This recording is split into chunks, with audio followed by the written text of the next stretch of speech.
ఎందుకు పిలిచారో అర్థమైంది హర్షవర్ధన్. మీ ఇంట్లో వెలసిన ఆ పుట్ట గురించే కదా?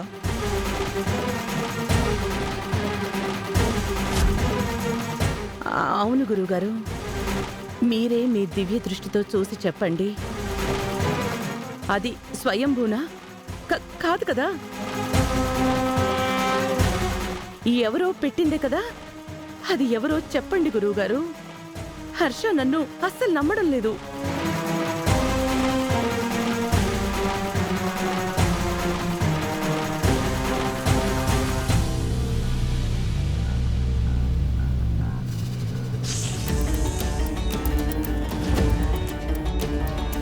ప్రతిదీ ఆవేశంతో కాదు రమాదేవి.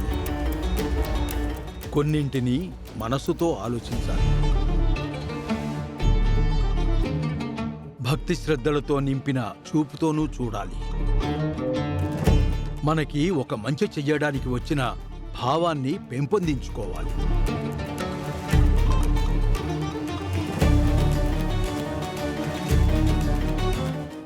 అంటే మీరు చెప్పేది? అవునమ్మా, ఆ పుట్ట ఎవరో పెట్టినది కాదు. స్వయంగా ఆ నాగమ్మే స్వయంభూగా వెలసినది.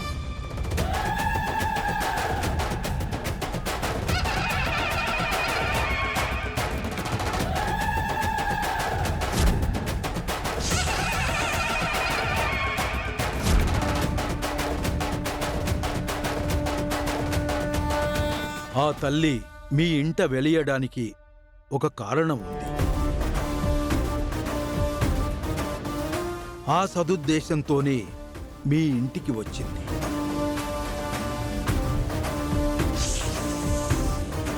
అది సంపూర్ణమయ్యే వరకు తను ఇక్కడే ఉంటుంది. ఆ తర్వాత అంతర్ధానం అవుతుంది. అప్పటి వరకు మేమేం చేయాలి గురువుగారు? భక్తి శ్రద్ధలతో నడుచుకోవడమే. ఆ నాగమ్మకు ఆగ్రహం కలిగించే పనులు చెయ్యకుండా ఉండటమే. అదే మీరు చెయ్యవలసింది. గురువుగారు, ఆ నాగమ్మ రావడానికి కారణం ఉందనన్నారు కదా, ఏంటది? సమయం వచ్చినప్పుడు అందరికీ తెలుస్తుంది. అందరి కుతూహలాలు తీరుతాయి. మీ సందేహం తీరింది కదా?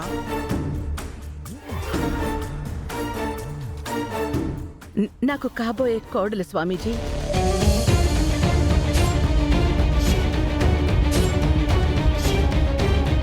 ఈ అమ్మాయా మీ కాబోయే కోడలు? అవును గురుగారు. అవును, నేను ప్రెగ్నెంట్. నిషా, గురువుగారి దగ్గర ఆశీర్వాదం తీసుకోమ్మా.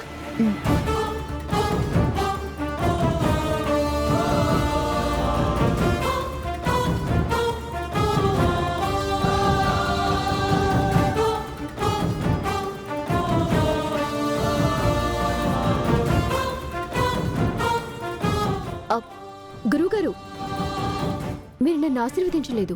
ఆశీర్వాదానికి కూడా సమయం ఉంటుంది. అది ఇప్పుడు లేదు.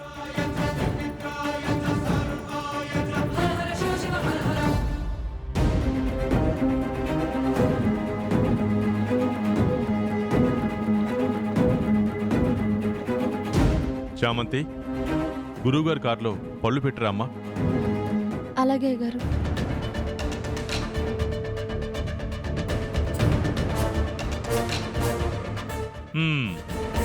ఇప్పుడేమంటారు మై డియర్ ఫ్యామిలీ? గురువుగారు చెప్పింది విన్నారు కదా, మరి ఏం చెప్పరే? ఆవుదం తాగిన మొక్కల్లా చూస్తారేంటి? చెప్పండి. వారు సెలవిచ్చింది మీకు చేరింది కదా, మరి ఇప్పుడు వాగండి. తెలియకన్నానులే హర్ష. తెలుసుకునేదాకా ఒకరి మీద నిందలు వేయకూడదు, నోరు జారకూడదు అనేది ఇప్పటికైనా తెలుసుకోండి. ఒకరిని ఒక మాట అనే ముందు 1కి 10 సార్లు ఆలోచించి అనాలన్న బుద్ధి తెచ్చుకోండి. మాట అంటాం సులువు, కానీ వెనక్కి తీసుకోవడం కష్టమని ఇప్పటికైనా గుర్తుపెట్టుకోండి. నిషా, నీకు కలిపే చెప్తున్నాను, ఇంట్లో ఏం జరిగినా చామ్నే వేలెత్తి చూపించడం మానుకో. పడుతుంది కదా అని ఇష్టానికంటే ఏదో ఒకరోజు తిరగబడుతుంది. అంతవరకు తెచ్చుకోకు.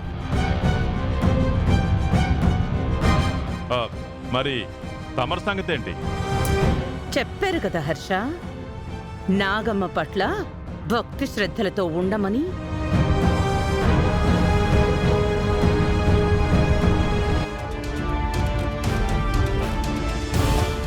మళ్ళీ ప్రిన్సెస్ పట్టాభిషేకం అంటూ పాట పాడతాడు. పోయ్.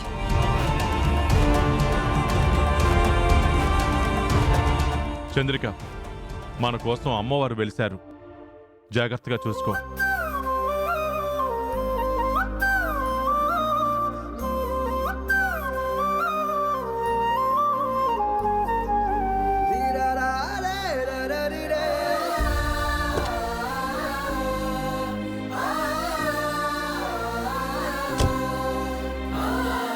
అమ్మా చామంతి, ఆ పుట్టజోలికి ఎవ్వరూ వెళ్లకుండా చూసుకో అమ్మా.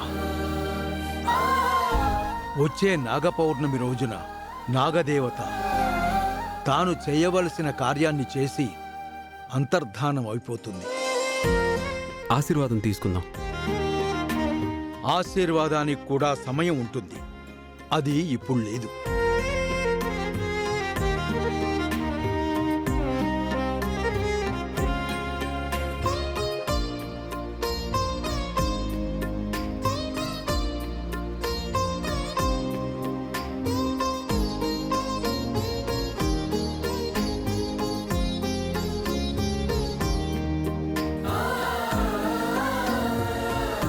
ఇలా రా బాబు.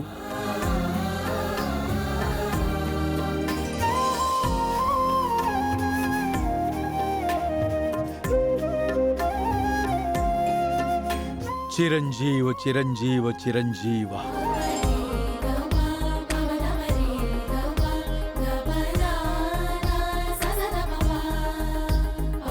మిమ్మల్ని ఆశీర్వదించే సమయం ఉందమ్మా. ఆ నాగమ్మ ఆశీస్సులతో మీ ఇద్దరి జీవితం కొత్త కోణంలోకి వెళ్ళబోతోందమ్మా. మీ సంకల్పం నెరవేరబోతోంది. అధైర్యపడవద్దు. ఆటంకాలు ఎదురైనా జరిగేదంతా శుభమే.